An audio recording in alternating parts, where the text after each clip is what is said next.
Kingdom. Welcome back to All Chiefed Up. We're back with another live podcast for that ass. We had to jump on here really quick. As expected, we've got some news breaking right now for the Rashee Rice case.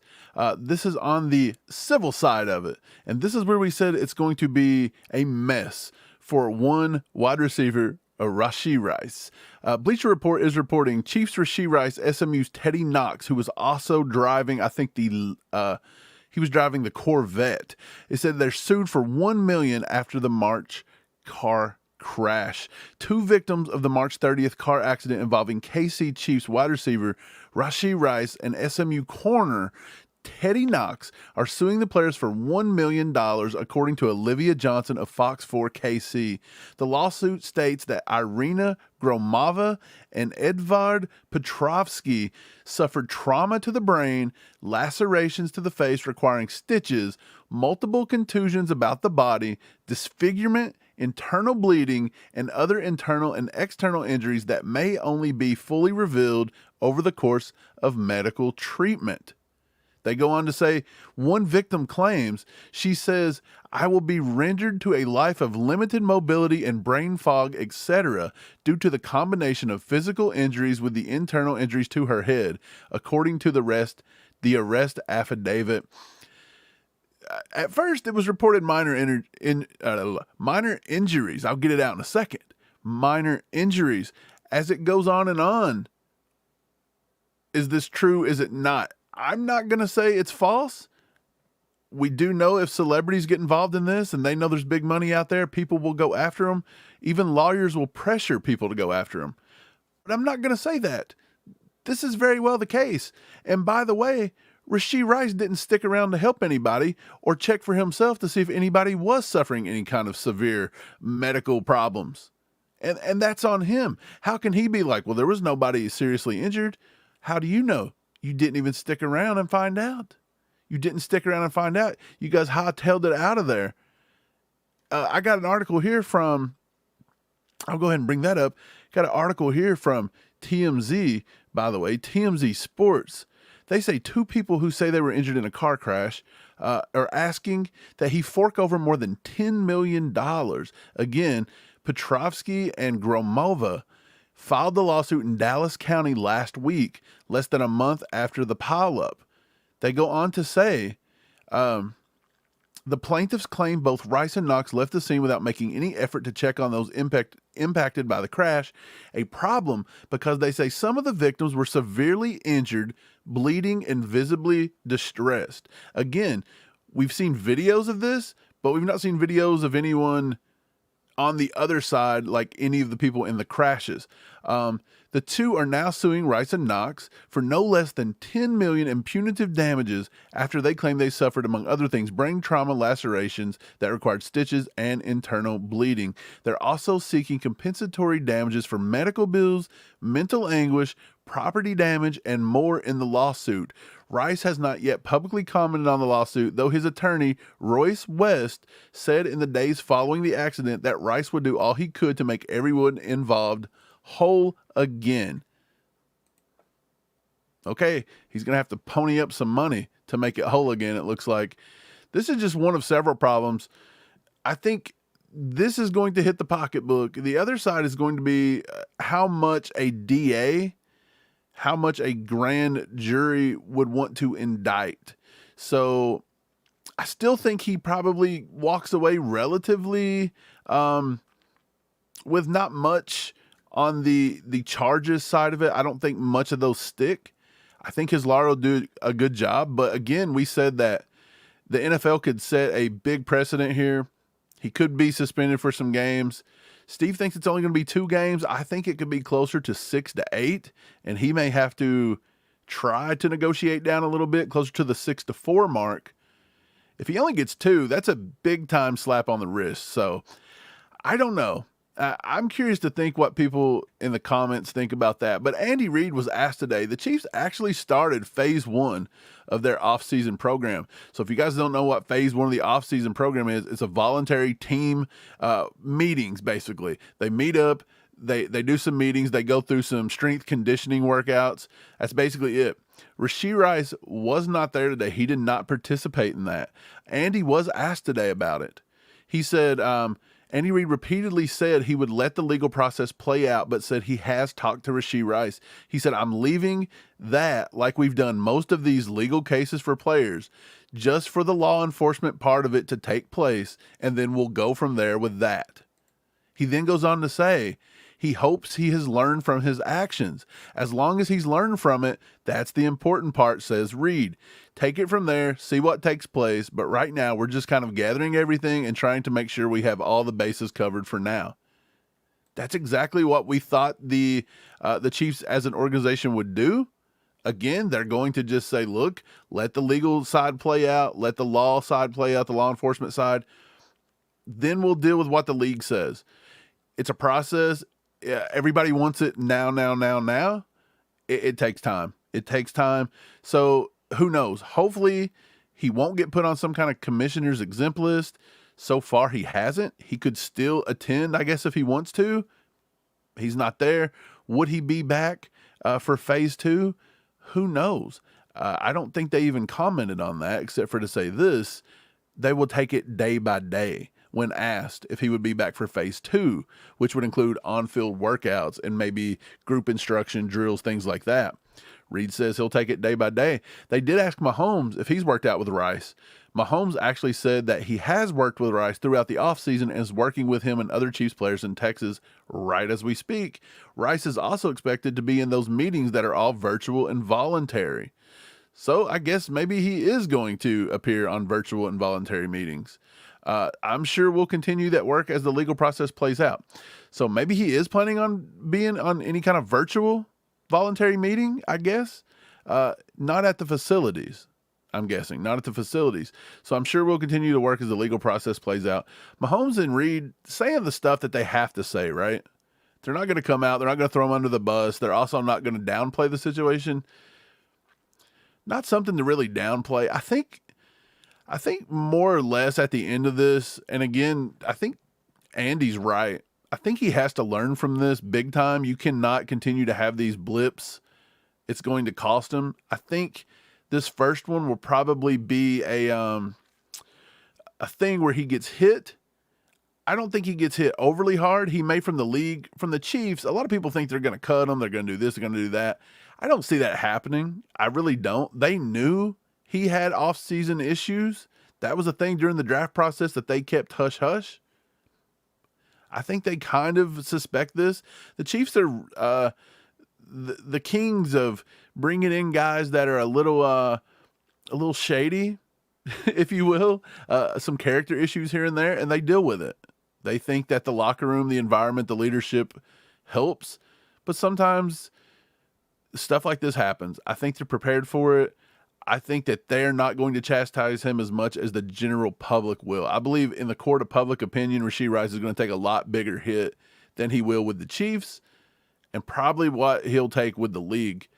But the court of public opinion right now, not too keen on Rashee Rice because from everything I'm hearing, it's more the fact that he just didn't check on anybody at the crash. I think that's where everybody's having. I don't even know if there's so much over the whole racing incident, the speeding incident. I think more or less it's just the fact that he just didn't check on people, and that kind of speaks to character a little bit. So that's probably the court of public opinion there. Now you guys also got to remember this. I'll bring this up on here for you if I can find it. Let me see if I can find this one. You got to remember this happened as well. And everybody just keeps saying something about, Rashee Rice. I'm going to bring this one up for you. Do you guys remember this one? Body cam footage of Marquise Brown's speeding ticket. Arizona Cardinals Marquise Brown didn't have a great excuse for speeding. Now we're able to see the interaction when he was pulled over. I have watched this. Okay. Brown, who was acquired during the 2020 NFL Draft, was clocked doing 126 miles an hour in a 65 mile per hour speed zone on I-17 and Loop 101 last year. That was when he first got to Arizona. When he got pulled over, the cop said, "Why are you driving so fast, bro? Like, what is your problem?" And he went on to say, "Man, I'm new here. I just got traded here. I play for the Arizona Cardinals.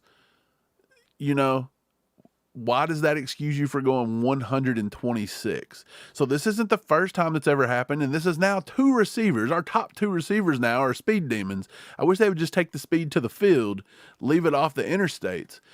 But this is common. And look, Marquise Brown's entire career didn't end. Again, he didn't cause a crash, and he didn't walk away from it. And that's why the court of public opinion is not so bad on Marquise Brown. The law will come down a little harder on one Rashee Rice. And of course, since people were involved in this one, he's going to feel it in the paycheck and the pocketbook and the wallet and whatever else he's got, because they're going to start suing. So big news of the day, the first two lawsuits have dropped, and they're looking for upwards of $10 million plus. It feels like they're looking for medical, punitive damages, all kinds of things. So we'll see. But I'm glad you guys tuned in with me here. I know this was impromptu. It's right in the middle of the frickin' day. But when you get news like that, you have to come on here. You got to just update everybody when we can. And that's what I did. Steve's not even here with me today. He's off at work. So it's just me. I'll sit on here and answer questions for just a few minutes, and then I'll probably bail out of here too. Just wanted to bring you guys that news. It's pretty wild, but it is expected. It is expected. Yeah, KY says, maybe Hollywood thought they might not know 126 is also over the speed limit in Arizona. He tried to say that everybody was going fast, and everybody said this about Rashee Rice. Well, if you've driven in Dallas, you know people are flying. Guys, that might be the case, man. It might be the case. I've seen interstates where people will get up and just line up and drive 100 miles an hour down the interstate. But if they get caught, you can't say, well, everybody else was doing it too. Like, you're just going to have to man up and do it because everyone's breaking the law. So he got caught. He played stupid games, win stupid prizes. And right now he's about to win some stupid prizes. Again, I think this is going to hurt him more on the civil side and with the court of public opinion more than it's going to hurt him with the Chiefs. Andy again come out today and said, hey, he's got to learn from it. No indication did Andy sound super angry, which he kind of never does. And there was really no indication or body language that there was something deeper brewing. They were considering getting rid of him. I think that's overreaction. I think all that's overreaction. I don't think that's the case at all. So I just think Rashee Rice has got a lot of team building to do here. And again, I don't know if his team even is going to hold him as hard as the public. I think the public's going to hold him even more to the fire. I really do. I think that's going to be something that he's going to have to deal with the public more than his teammates and his coaches and probably even the league. But yeah, he's going to hurt a little bit on the financial side of it. But look, he's got to learn somehow. If you're not going to get him, if he doesn't get hit with anything legally, because he probably will get by most just plea deals and whatever else. He has no priors, I don't think. Nothing like that. He probably will not get much on the legal side of it. But when it comes to the other side, he's going to get hit, and you're going to get hit hard. Not saying this is the case, but we all have seen ambulance chasers and everything else out there. Lawyers love to go out and get money, especially if a celebrity's involved. It will happen. So not saying this is the case. These people could definitely be injured. Rashee Rice didn't even check on them, and we don't even know anything because Rashee Rice didn't man up and do the right thing and go check on somebody. So he gets what he gets in that regard. He really does. But anyways, appreciate you guys being here. Hit that like button for me if you don't mind. We've released a video today, by the way. You guys asked for it. No one is clicking it. YouTube comes at me today and says, your people don't want to watch your video, sir. And I said, why? They asked for the video. Our top 10 sleepers of the 2024 draft class that people so adamantly asked us to create, in which we took 2.5 hours to create yesterday. And everybody said, forget it. Don't care who the sleepers are in the draft. Go watch it. Go watch it. Some pretty good names on there. Some pretty good names. I dug up a tight end from Furman. I think you guys will like. I dug up a guard, an interior lineman from Holy Cross. I mean, holy crap, you can't even come on. Go watch it. Go find it. The people that watched it, Ozark, KWL, you guys are the real ones. I appreciate you. I know you guys will watch it. It's just, look, I don't blame you. It's nice outside. Sun's out here. Dude, we've had rain for weeks. The sun's been out for 3 days. It's beautiful. It's a Monday. There's things. People have lives. It's the off season. Totally get it. I know you guys are going to go back and watch it. But yeah, YouTube's just been screaming at me all day, telling me I made a bad video. And I said, nay, did not make a bad video. My people are busy. That's what they are. That's what it is. But yeah, appreciate you guys being here with me. Appreciate you guys. If you got any questions, leave them in the chat here, and I'll get to it, just a few of them before I run, because this is a impromptu kind of thing, and I got to get out of here pretty quickly. Steve's already out of here, but I'll answer a few questions for just a few minutes. I got about 5-6 more minutes. We'll sit here. We can talk. We can do whatever you want. Whatever you guys want to do. We'll talk about whatever, but I appreciate you guys for sure. Click the like button, click the subscribe button. If you're new to the channel, me and Steve get asked all the time, do you think everybody in the Chiefs niche has seen All Chiefed Up at one point or the other? Steve thinks no. Steve thinks we're still this undiscovered gem. I think YouTube's done a pretty good job of throwing us out there. I think we've been seen by a lot of people. So yeah, kind of have a debate over that one. Is YouTube doing its job or is it not? I think they are. Steve doesn't think so. Ozark, he says, when is the draft date? So look, not this Thursday, but next Thursday. So a week from Thursday, it's the 25th, 26th, 27th. So they're going to do round 1 on the 25th on Thursday. They'll do round 2, round 3 on Friday. And then they'll do the rest of the rounds on Saturday. And I think Saturday will start early and the other ones will start around 7 to 8 p.m. And I think the round 4 through 7, no, how's it go? 1, 2, and 3. Yes, 4 through 7. So 4 through 7 will be on Saturday. They'll usually start at around 11 a.m., 12 noon, something like that. So yeah, it's going to be one of those kind of things. Brian says you didn't like my idea. I read your idea. That's sort of what happened. So Brian's idea was to try to get a bunch of different content creators to come on here and live pick a mock draft. So that's kind of what we did with the content creation mock just a few months ago, except for the fact that everybody just got online and they done it through an app. So that way you didn't have to bring them in, go through that whole disaster of trying to get people to come in and out of your live stream. So that's what that was. And I mean, even the smartest of the smart for some of those teams were picking some of the dumbest names I've ever seen in my life. So even that doesn't always go to plan. And everybody this time of the year is swamped with draft content, all kinds of content, obligations. And I think it's too late. Like maybe next year if we was to come in and try to do something like that. But again, I think the majority of it would have to be done through a site like Walk the Mock or something like that. So yeah, that would probably be the only way we could probably do that kind of thing. But yeah, Chiefs offseason, phase 1 is going on right now, by the way. They're going to do some strength stuff and they're going to do some team meetings. I think phase 2 is going to begin later this month. I'm not for sure of the date, but in phase 2, they'll start to do some limited on-field work. And then they go to OTAs, which is phase 3, and that's going to start May 20th. They'll be able to do some 11-on-11 drills, no pads, 11-on-11 drills, things like that. And then it includes with a mandatory mini camp on June 11th. So the regular season is about 5 months away, but there's no off season in football. These dudes are just going. There's no off season for us. There's no off season for you guys. There's no off season for nobody. They have made the NFL a year-round sport. It's always something. So that's the plan right now, guys. At least we're in phase 1. We're in phase something.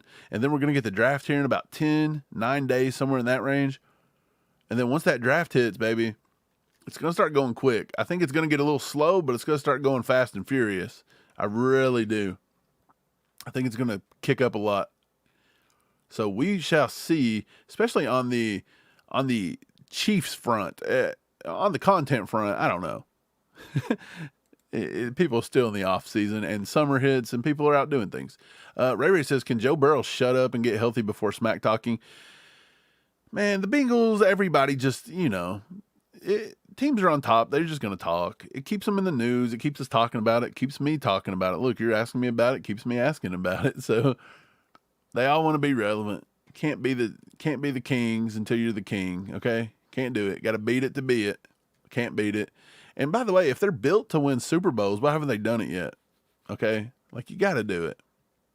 Got to do it. You got to hush and just do it. Cole says the NFL should get rid of this 3-day draft BS. Well, the NFL draft actually is just like all things NFL. They found a way to, it's popular. It's a big event. I'm almost positive they could sell tickets for it. They don't. I'm surprised they haven't started it yet, but it's big. It draws more intrigue. NBA draft doesn't draw this intrigue. MLB draft doesn't. NHL, none of them do. NFL's just big. So they're going to milk it for 3 days for ratings, for advertisements, you name it. Honestly, I don't care. I like the draft. So, I mean, if you just did one round every night for a week, I'd be pumped. I mean, I just like the draft. I think there's a big subset. There's people that love the NFL draft and they love the team building offseason part. And then there's the guys and the people that just don't get into that. They don't care. They go about their business. Veach picks who he picks. They'll argue about it a little bit. Then as soon as they put the Chiefs uniform on it, every person in Chiefs Kingdom thinks they're a Pro Bowler. Then they get mad at them when they underperform. Then it's Veach's problem. Then the cycle repeats. Yeah, that's what it is. And I love the team building process. Like this part of the year is where teams are built and made. It is these decisions. So I love it. It does not bother me. I wish they would make it more days, actually. I wish you could get 5 more rounds of draft. I wish it'd be like a 12-round draft. That'd be fun.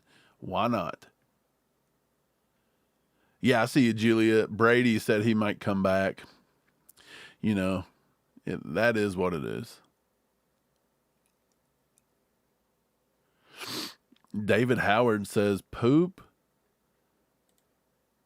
Wait, I got to bring this one up. Poop, fire, fart. I used to buy every draft book in the store. Yeah, I remember that. They used to do, I don't know what the first part of this means, but I used to play fantasy football a lot. So I'd buy some of the fantasy draft rankings and then they would do draft books sometimes.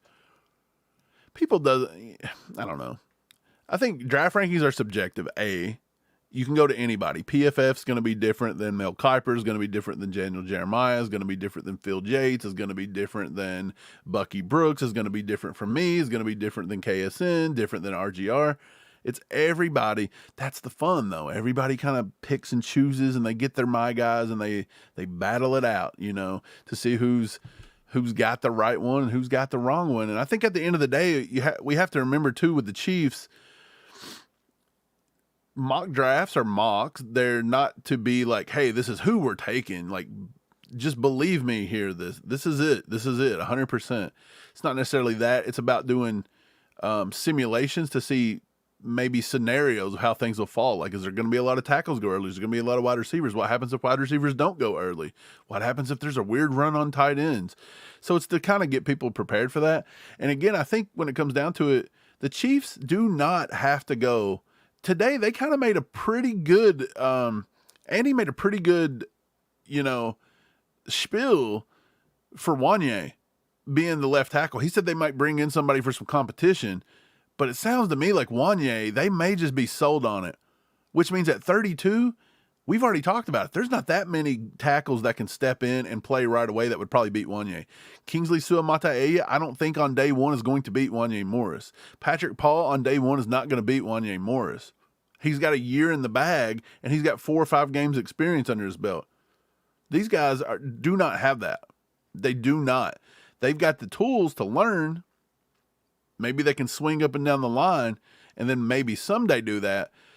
But there's only about 2 guys in this class that could step in and play left tackle like instantly. That I would trust Joe Alt to do it. You're not getting in the top 7 to 8 picks to get Joe Alt. You're just not doing it. I would trust Troy Fatanu out of Washington to do it. I think he is a very good left tackle. I think he can play left tackle. He's got over 34-inch arms. He's got the best footwork in the draft. He plays with a mean streak. Love Troy Fatanu. I think he can do it. And outside of that, I don't trust many other people. Olufashanu out of Penn State, I think he's a little weak. I think he plays a little. He's got to get stronger. He's just got to get stronger. J.C. Latham is a right tackle only, and he's probably going to get kicked in the guard. Tyler Guyton is a project. Amarius Mims is a project.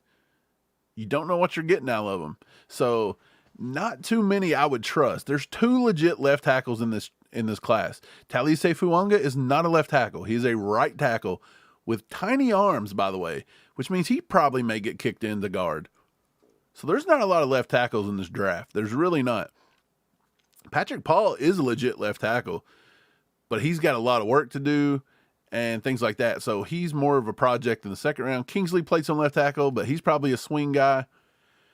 It's just tough. It's tough. I don't think there's anybody that you can come in for day one, and I think Brett Veach and them know that, and I think that's why they're just sold on Wanye. You may see within the next few weeks, maybe after the draft again, they may announce a left tackle signing, a veteran. I would expect to see that coming soon, to be honest. Jeremy, what's up, man? He says AD Mitchell and McConkey seem to be there often at 32. Which do you prefer, Mike? Thank you. I'm glad that somebody asked me what I would prefer in the draft, AD Mitchell or McConkey. Look, these are 2 different receivers, big time. I think AD Mitchell has got that alpha mentality, that wide receiver 1 dog in him. I really do.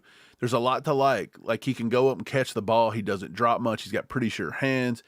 He's going to make that big play. He's got a big catch radius.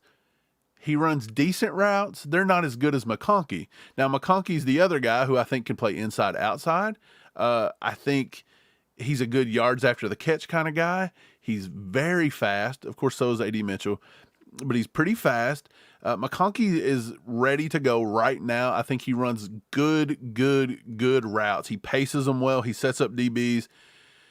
I really like both of them. So to me, that's tough to answer the question, who would I take? Who would I take?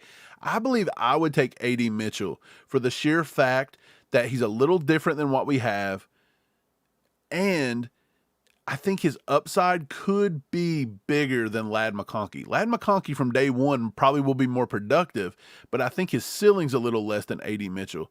However, AD Mitchell could be, I think he's got more bust potential.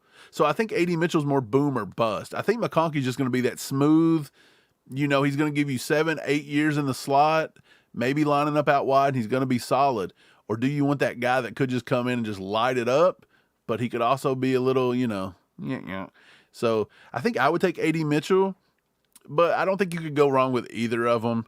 Again, I would be under the assumption if they were both there at 32, I may try to get out of that pick.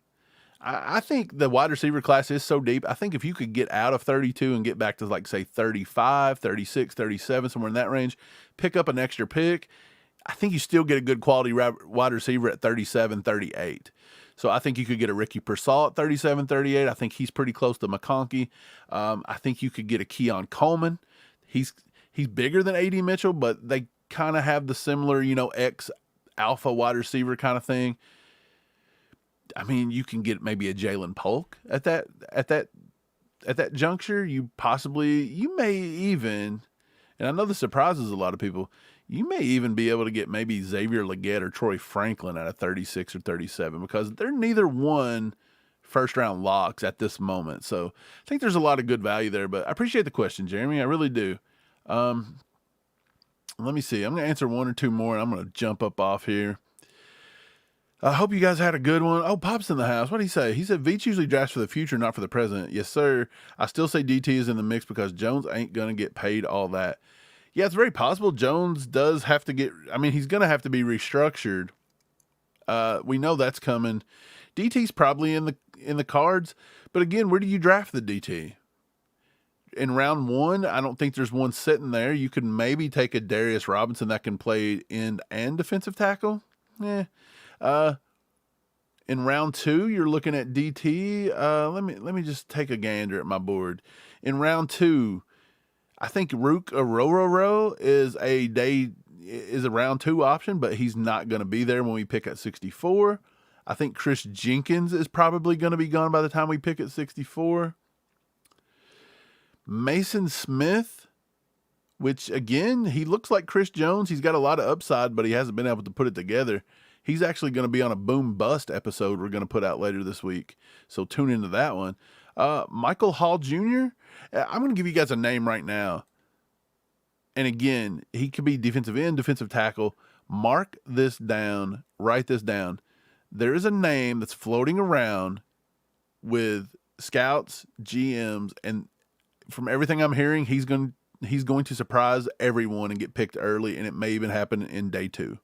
And by day 2, I mean round 2.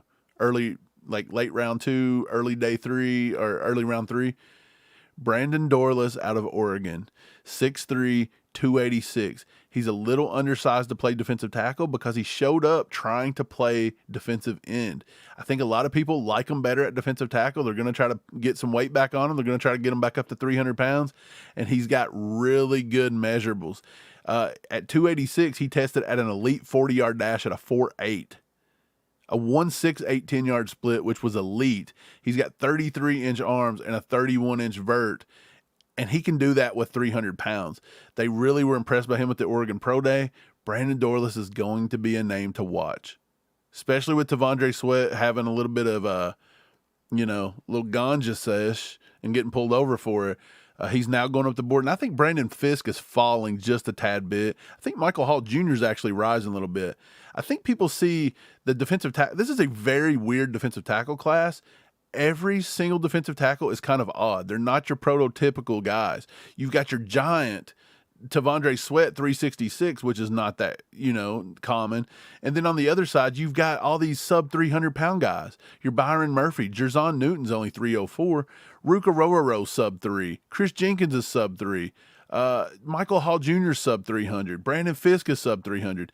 They're all sub 300. Makai Wingo sub 300. These are all guys that are in the top 10, 15, 12 guys. So it's a very weird class. It's a lot of guys that are just gap shooters and not a lot of like run stuffers. So I think that's why the Mason Smith, the 6'5", 306, that if you just squinted and watched him get off the LSU bus, you would have thought Chris Jones showed up. Those are the guys that they're going to maybe take a chance on there because, hey, we grabbed Chris Jones in round 2 and nobody thought he was going to go that high, and he didn't have a lot of good production in college, and then you see what happened there. So I think somebody will take a shot. I think Mason Smith somebody could take a shot on him in round 2. Sounds crazy, but I think him and Brandon Dorlus could get a shot early. Yeah. I could talk draft all day. I really could. Can't really do it though. Hey, we got a $3.99 super sticker from Daniel Akers, our boy Daniel. Thank you, sir. I appreciate that. Appreciate you coming on here and throwing me a $4 super sticker. Appreciate that, bro. Goes a long way. By the way, right now you can get, because everybody supported us, you can get our Patreon, patreon.com/allchiefedup, only $1. Go over there, grab that for $1. Do that. Appreciate it. K. Wayne says Legette. I like Xavier Legette. I'll talk about Xavier Legette for just a minute, and then we'll kind of move on. So I just done a write-up of Xavier Legette today. I've watched him. I just finally did my write-up for Xavier Legette today. Here's what I'll tell you about Xavier Legette, because a lot of people in Chiefs Kingdom like him. He was said to be 6'3". He's not. He's 6'1.5". I don't know why South Carolina they just pushed that right up the board as if they were going to fool us. But he's 6'1.5", 221. He is a big, big boy. He has an elite 40-yard dash, a 4.39. To put that in comparison, that 4.39 is faster than Justin Jefferson. It is faster than Stephon Diggs, and it is just a tad bit slower than Jamar Chase. Jamar Chase ran a 4.34. So it is right. Basically, if you just snap your fingers, that's the difference between Jamar Chase and Xavier Legette. And again, he's 20 pounds heavier than Jamar Chase. He's 20 pounds heavier than Justin Jefferson, and he's faster. He's 25 pounds heavier than Stephon Diggs, and he's faster. He's an athletic freak. A 1.54 10-yard split. That is elite. In my category, that is elite. That is barely. Tyreek Hill ran a 1.50, and he ran a 1.54. Tyreek Hill is 185 pounds. This cat's 220, and he runs a 1.54 compared to a 1.50. Let that sink in. That is the blink of an eye. He has a 40-inch vert. 47.6% contested catch rate, and he only had a 2.7% drop rate. This is what I wrote up about him today. With an 86.9 receiving grade from PFF, Xavier Legette is a true boom-bust draft pick. His pros, he's got a huge size-speed combo that is so rare it's not even funny. His contested catch point is also through the roof. 10 contested catches on the season for 47.6%. He's super athletic. He's persistent and tough. He is super high character. He's been through tons of turmoil to get to this point in his career. He is tough after the catch. You can hardly bring him down. He's hard to press in man-to-man. He's got an 85.6 grade versus man-to-man. He is a true vertical threat with 15 deep catches on the season. He has great hands with only 2 drops in 2023.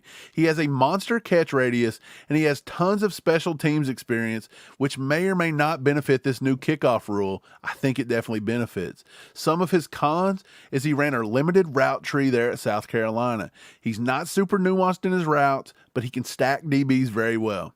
Most of his production actually at South Carolina was actually drawn up for his game. What he does well is he runs good drag routes, good dig routes, deep crossers over the middle of the field. They'll run vertical routes. Hey, just get your butt up the field and go. We're going to throw it up. Sometimes he'll come out of the backfield, run a wheel route, go vertical again.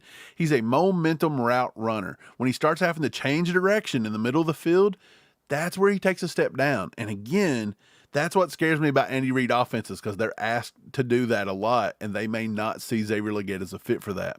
Again, he's only got 1 year production. He had 26 catches, 130 yards, and 4 touchdowns in 2 years total before he had this big breakout year. He's not a consistent separator at times when he goes vert. He's just not. Is he a finished product physically? Has he hit his ceiling? That's another question we're asking. Once we watch tape, it's like, look, does he have room to grow, or as what you see, what you get with Xavier Legette? I think he's got a little bit of room to grow. I comped him to Cordarrelle Patterson. That's a weird comp. He started as a wide receiver. They've now moved him into the backfield, this and that. He's a gadget. He's just a guy that's pretty much the same size, same athletic testing. I see it. I don't know if you'll be able to use Xavier Legette that way. And you've seen Cordarrelle Patterson didn't really translate as a receiver all that well. I think Legette's still right on that boom bust, and I think it's going to very much depend on where he goes. I think it's the situation and the team. Because again, Puka Nacua done well at the Rams last year, but if he'd have been drafted in Kansas City, guys, he would not have had that big. He wouldn't have had that big breakout season. We could almost guarantee that it would not have happened in our wide receiver room, and the way they do it. So yeah, that's just one of those things, man. Pops with a $10 super sticker. Let's go. $10. I'll take it. Appreciate you guys, man. For real. Chris says you do an amazing job. Thanks, man. I appreciate it. Dude, we try. We do a lot of this draft stuff. And again, it just does not go over well. Chiefs fans in general, there's a subsection of you guys that love the draft, and then there's a subsection that just check out and you're only here for Chiefs news, which is completely fine. If you just want to learn about the Chiefs, cool. I mean, that's what we're here for. We're a Chiefs channel. And the draft gets a little weird because you've got 300 players, and only at the end of the day, 5, 6, 7 of them is going to end up on the Chiefs. So I totally understand that. But yeah, it makes the offseason really weird. Pops says Ricky Pearsall. I love Ricky Pearsall. Got a video about Ricky Pearsall. I broke it down for 15 minutes. Go back and watch that one. I released it on Sunday. Appreciate you guys that have watched that. Y'all the real ones. And yeah, Daniel, don't Pops ain't gonna up you. He's not one upping you, man. Like everybody, all supports the same. You guys could throw out a dime, you could throw out $1, you could throw out $100. We're gonna love you guys the same. Appreciate all you guys for sure, man. Ray says he's looking forward to the draft. Pops asked about Bub Means. I threw up Bub Means from Pittsburgh. He's one of my sleepers in the video today. Get over there and watch that video. Watch what I talk about Bub Means. I'll give you just a little glimpse into Bub Means, and then I'm going to bail out of here. Bub Means scores in my six categories that I score you. I run you through an algorithm, and I score you based on all wide receivers in your potential, where you're drafted, what your size is, what your production is, and I score you through an algorithm. This is an ACU algorithm that only we have, and this is how I do this. This is why if you're new to this channel and you love this, follow this. You're going to get some fun stuff here. Bub Means scores elite in 5 of the 6. The 6th one, I couldn't even score him because he didn't have the numbers. So he could have scored a perfect 6 for 6. No other wide receiver on this board has 6 for 6 elite, and nobody even has 5 elite categories except for one other player has 5 elite. And that one other player is Devontae Walker out of UNC. Like, if you want to talk about boom or bust, Tez Walker out of UNC. Like, what are you getting? Are you getting his Kent State tape from 2 years ago, or are you getting his 8 games he played with North Carolina this year? But anyways, Bub Means, dude, he's got good height. He's got a big frame, excellent wingspan. He's sudden. He can elude the press. He drops his head, he'll hit his accelerator, and he can get downfield easily. Now, again, he struggled early in the year, but he got a little bit better in the second half of the year. I think he got a little comfortable. Some of his cons, he's not very good with zone. He'll sit and wait in the zone a lot. He doesn't really attack the football. He waits for the throw to get there, and sometimes the zone can collapse on him. So sometimes that's not easy. And look, in the NFL, you cannot do that. He will not be able to play if he doesn't learn it. You've seen Rashee Rice struggle with that zone crap. And then when Rashee Rice got it, boom, it clicked and Rashee Rice was a dog. You can't do it. So he's got to learn it. But look, if they can teach Rashee Rice, they could teach Bub Means. Bub Means is a 6'1", 212. He's got the size to be an X receiver. He could use better effort in the run blocking game. That's one thing I've seen.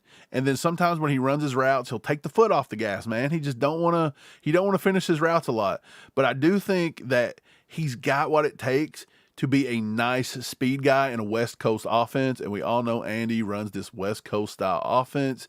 I think Bub Means could be a guy you could look at and probably, I want to say one of those 2 5th-round picks you could look at Bub Means. But I'm telling you right now, I'm not the smartest guy in the world, and these scouts have been doing this all year. They've been watching this guy since he was in middle school.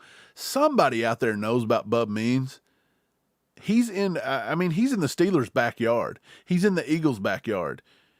Something tells me somebody may take a shot on Bub Means round 4, late round 3, round 4, somewhere in that range.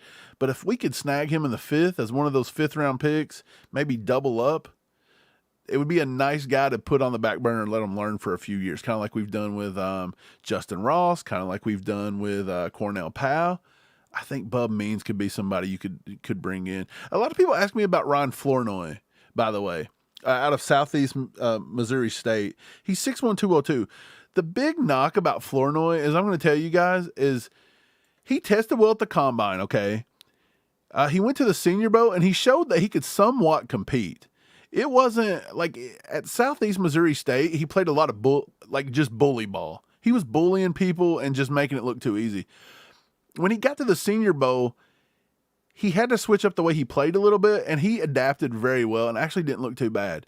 He's got pretty good hands. He even catches the ball away from the body. He's not a body catcher, which is excellent. I think he's got, the size, athleticism is perfect. I think he could he's going to have to learn to be a really good special teams player. I think he may have to, if he's going to make a team, he's going to have to try to be maybe a gunner on special teams, something like that. He's going to have to do really well on special teams, in my opinion, to make it. He's a guy that's going to sit at the bottom of a roster because he just has he's got limited experience versus big-time guys. And then his number one knock is he's going to be 25 years old already. So before his rookie contract's over with, he's already going to be sniffing 30. So that doesn't play well in the NFL, and that doesn't play well with Brett Veach half the time. So that's why I don't think Ryan Flournoy is a guy that Veach and them are considering. If Ryan Flournoy makes his way to the UDFA pool, very much so I could see them reaching out to him because he's right there in their backyard, Southeast Missouri. But I just don't think they would put a draft pick on him. Now, I could be wrong. Maybe Brett Veach sees something we don't. Maybe they throw a 7th-round pick at him. I honestly don't think I would throw a 4th round or one of my 5ths at him, and we don't have a 6th. So, honestly, I wouldn't. So, yeah. Cole says he looked up Bub Means. He played at 3 different schools. Yeah, he's moved around a little bit. I couldn't find any good footage from Louisiana Tech or Tennessee. The only footage I can really find that is good enough to study was all Pittsburgh. I would love to go back and see what he looked like at Tennessee, because I'm sure I don't really know what his action was or anything. So I'm kind of curious. I'd love to go see how he did that against SEC competition. That might be something I can do, Cole. Thanks for showing that up. I'm going to try to just dig into that sometime this week and see if I can find some good tape versus SEC competition. So I appreciate you throwing that one out there, because that reminds me. Just appreciate it. Brian says, can we get Edelman to coach the wide receivers? That would be fun. Kind of would be kind of fun, wouldn't it? I'm sure there's a lot of ex-wide receivers that would be kind of cool to coach.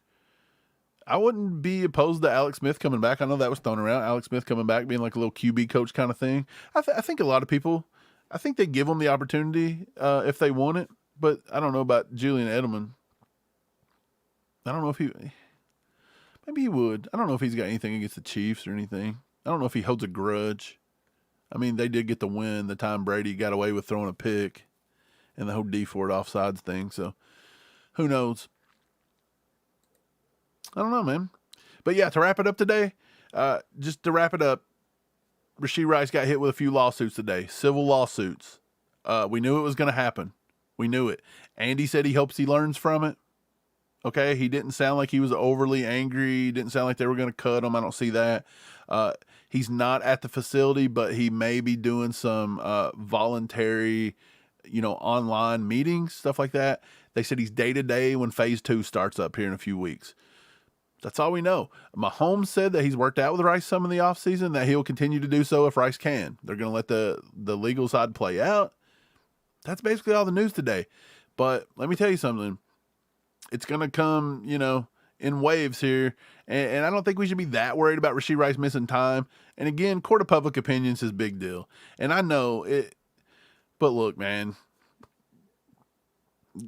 Living in glass houses, don't throw them stones. Okay, we've all done some dumb stuff. Let's not judge people based on the worst time of their life.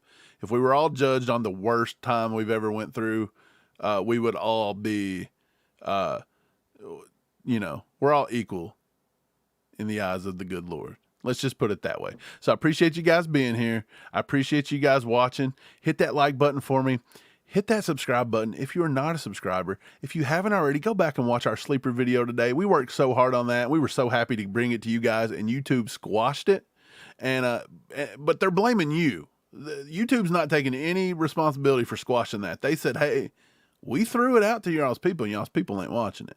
So look, YouTube's blaming you. Go prove YouTube wrong. Get over there and watch that for us. We appreciate you guys. Catch you guys on the flip. Go Chiefs. There goes a sight from my soul.